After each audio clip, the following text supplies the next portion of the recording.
Okay, this is chapter 3 of the story we're doing tonight, and I want to pick up with where Will left off, because we're talking about improving the health of all of us, right? And how that results in increased quality of life and productivity and so on. And he said that if we wanted to make a single investment in improving the health of the American population, it would be education.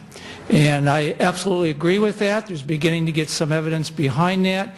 And just to sharpen that a bit, one of the things that's occurring now and will be rolling out in the next few years is Healthy People 2020, where we set objectives for the health of our country.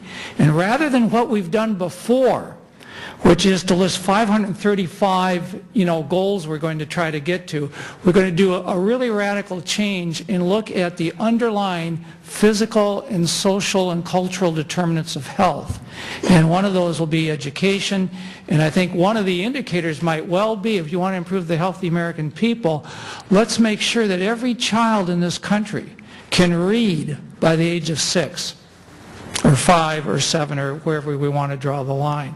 So I'm going to circle back to this, but I also want to pick up this theme that Will left us with, and Helen set it up beautifully as well. The issues here, as you see, are the accessibility. We absolutely need to cover more of these 47 million, right? And the issue of affordability, Will has touched on. How are we going to pay for it? And I'm going to focus on how are we going to sustain this over time. And as far as I can figure out, given politically in this country for now, we're not going to have all-payer rate setting. We're not going to set global budgets as they do in some other countries. Fundamentally, we're talking about 3 buckets of behavior. The first touches on the one I just mentioned, you and I, patient behavior, okay, in terms of how we invest in our own stock of health, right? And the other 2 big buckets are how do we change physician behavior and hospital behavior, because those are the big ticket items. How do we keep people out of our hospitals, out of our emergency rooms? And I'm going to talk a little bit about some of these problems and issues fairly quickly so we can get to the questions.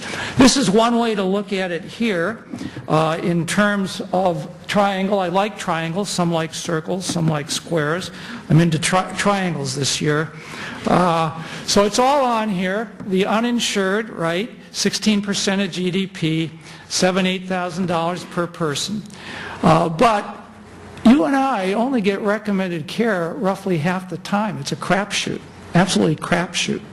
We have a lot of preventable deaths, and we have extremely high variability of care in this country. Let me be specific. About 100,000 probably deaths every year due to preventable medical errors. Another 100,000 due to hospital-acquired infections. Helen and I are working on a project now that Helen's leading with others here in our state to try to get those to 0. They've done it, or almost done it, in Michigan, we think.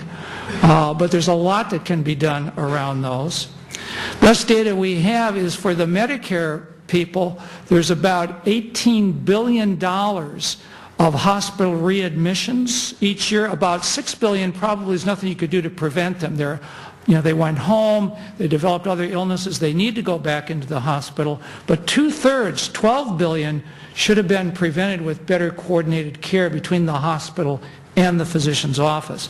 We have a perverse reimbursement and payment system that prevents a lot of that from occurring. And again, about half the time. So why are we concerned? Well, we should be, but how do we compare with other countries? Let's not be so parochial. So here's some recent data from the Commonwealth Fund and the Centers for Disease Control, and you can see it as well as I, in terms of how much money we spent. And here we're just comparing Australia and Britain, Canada, Germany, the Netherlands, and New Zealand. That's how much they spend. There we are, the outlier over here.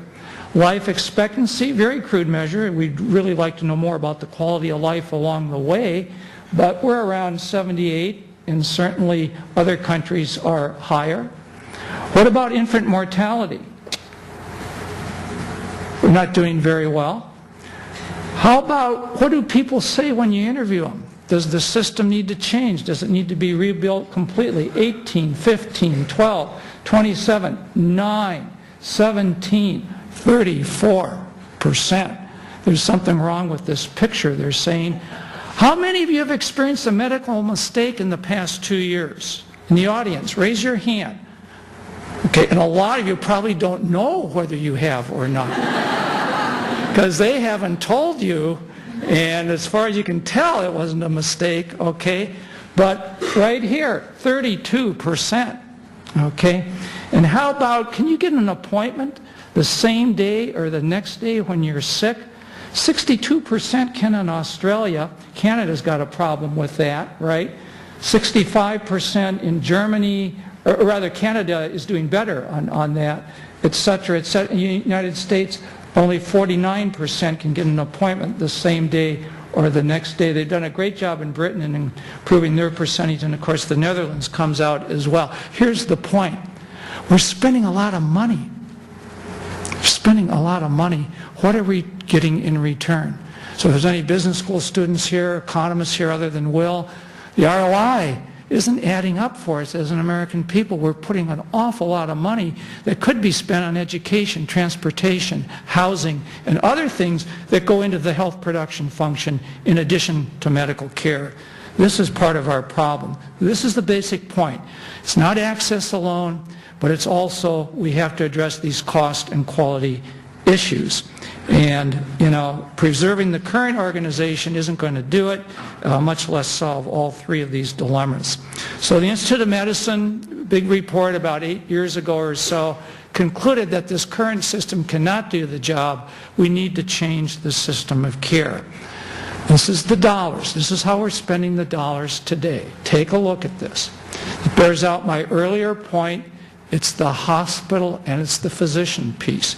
You may have heard various other things over here. Provider support and marketing is about 5 cents on the dollar. Government payment, compliance, claims processing, et cetera, et cetera. You could say there's fraud and abuse in here, and that's maybe a short run kind of thing, okay, but that's not going to take a whole lot out.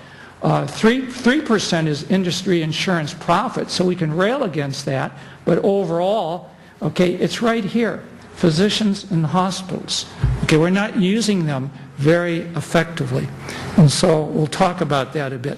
So here are some recommendations under consideration. I and others have been working on these.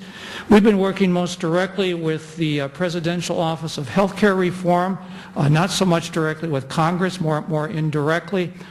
The most important thing we can do in terms of at least long run, Will's absolutely right, there's going to be no short run fixes here at all, but long run beginning to reduce the percentage increase in health care expenditures from year to year, which currently always, almost always, except for 1 or 2 years, has outpaced inflation by quite a bit, is to change the way we pay for our care.